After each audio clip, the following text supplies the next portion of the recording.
Welcome back to the greenhouse, everybody. Just the other day was my birthday, and while I told everybody else not to really do anything for my birthday, I decided to get myself a birthday present in the form of the Panasonic Leica 8-18mm wide-angle camera lens. So join me as I take this guy out of the box, check it out, and see what it can do.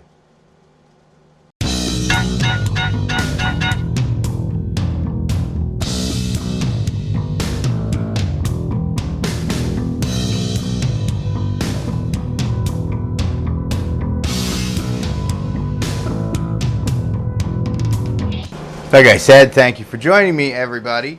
So I mentioned in a previous video that as I bring the rest of the family into the fold of doing these videos and kind of vlogging through our creative process and our lives as artists, that I was going to include such things as how I actually film these videos and what equipment I use to film these videos and some of the techniques, how we make our products, glass and jewelry and all this stuff, all the various business aspects that go into it. A YouTube channel takes a lot of work, so it's not such a bad idea that I include what it takes to actually make this stuff. So I apologize that normally I don't have two cameras staring me straight in the face, but for the sake of this video I do. So I'm going to have some fun, and I'm going to cut back from one camera, well, that's actually camera 2, from one camera to the other and back again over the course of making this video. So like I said, it was my birthday just the other day, and I decided to buy myself, for my birthday present, my first $1,000 camera lens. And that comes in the form of the Leica 8-18mm Lumix micro 4/3 lens. I read a lot of reviews about, there are like 3 lenses in the same sphere.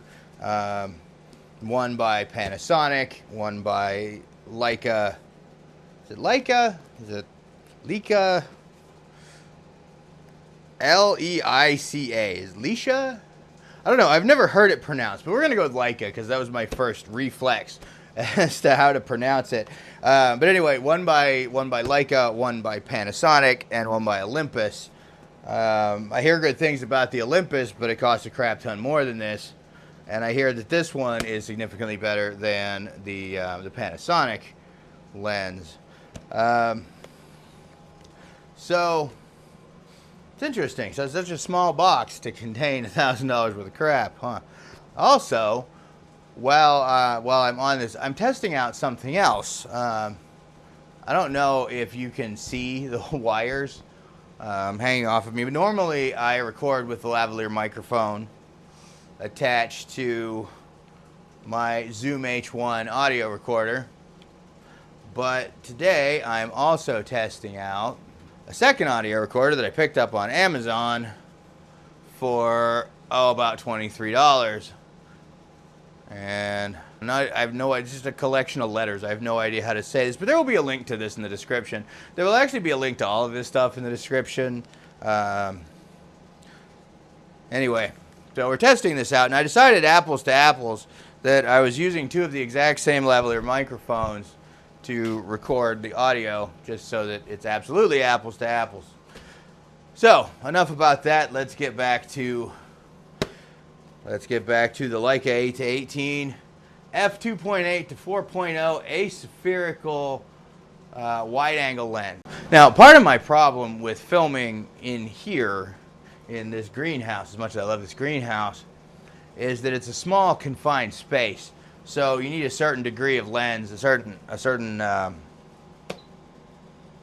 certain level of lens to actually be able to capture a full enough frame to really film these videos. And a lot of people have asked me about my camera equipment and what I'm using to record this stuff in the first place. So just to explain to you what we're working with here.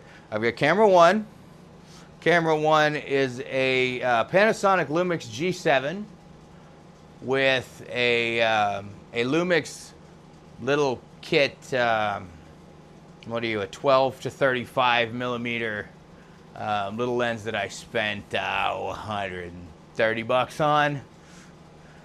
And then camera 2, which is normally positioned up over the torch, the one that has the filter on it. Camera 2 is a Lumix G85 with its standard kit lens, which off the top of my head, by which I mean I'm reading the front, is a 12 to 60, the kit lens that comes with the G85.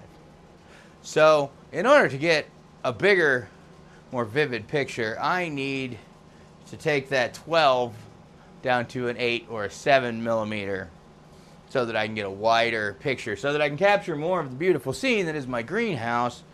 So we thought we'd spring for this guy. So let's start by seeing what's in the box.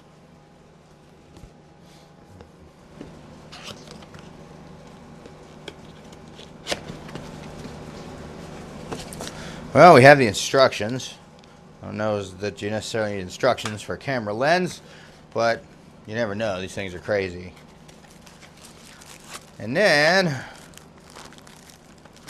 all right, we got a tulip hood. Seems pretty solid compared to the kit lens hood. And we've got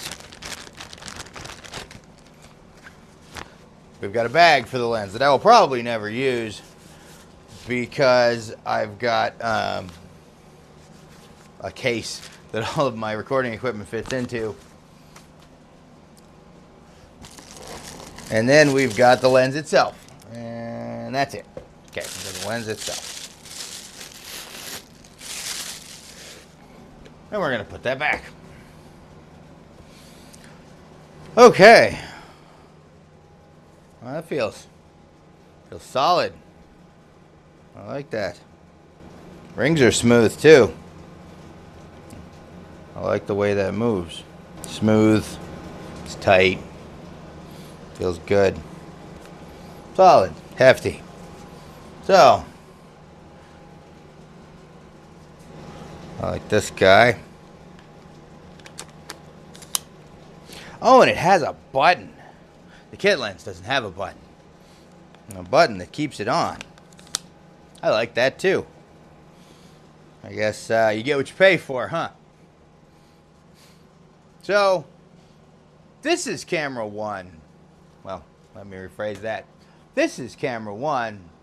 So, this is camera 1. This is the Lumix G7 with the Lumix 12 to 32 little lens on it, which has been, solid for me. I've liked it. It's not a bad way to spend $135, but we need to do a little better. So we're going to compare, and we're going to do our best to compare apples to apples.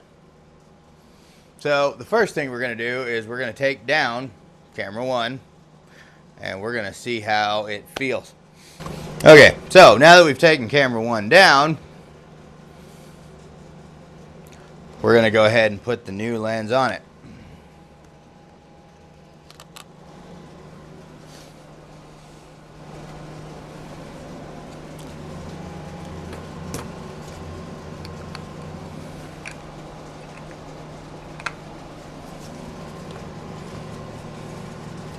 It just feels beefy.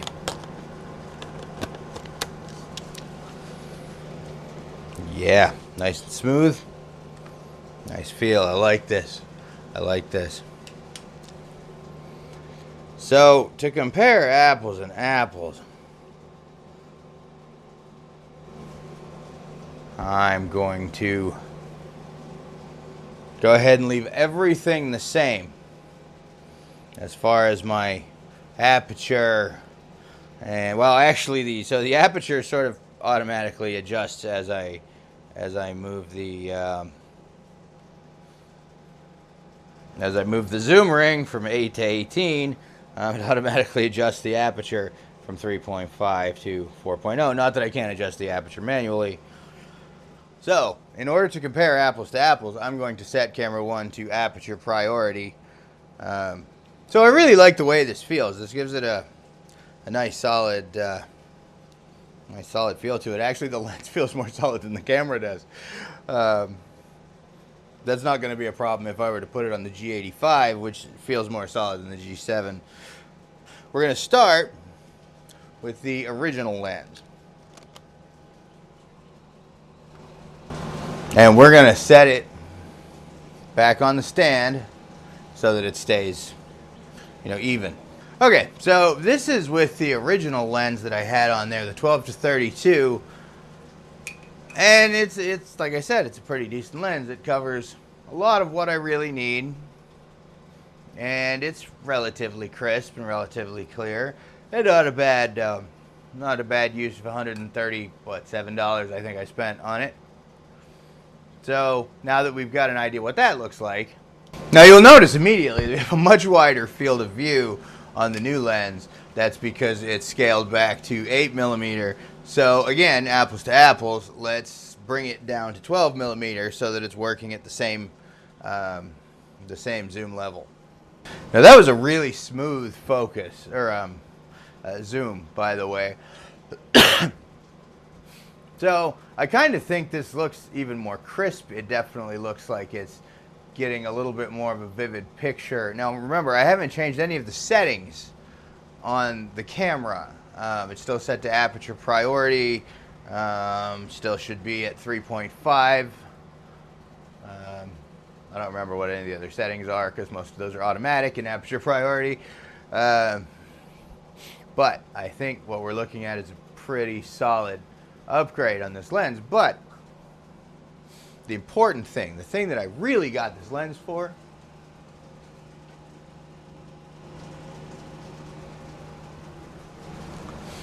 is having it down to 8mm. Is capturing so much more of the scene. Now the funny thing is, I'm not always going to have it like this, but I think it looks great, and I'm quite happy with the way this came out. So let's go ahead and take it outside and see how it looks out there. Go ahead and set up my tripod and take it out. So now we're outside.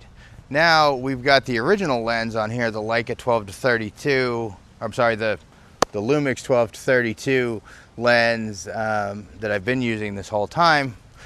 Don't get me wrong, it looks pretty decent, doesn't it? I like it. I'm happy with it. But let's kick it up a notch and let's try the 8-18. And this is the same thing with the new Leica 8-18mm lens. And I think it looks a little sharper. I really do. And maybe that's just me. Maybe that's just a confirmation bias of the fact that I just spent $1,000 on this lens. I don't know, but I think it looks better. But the real secret, the real trick is this.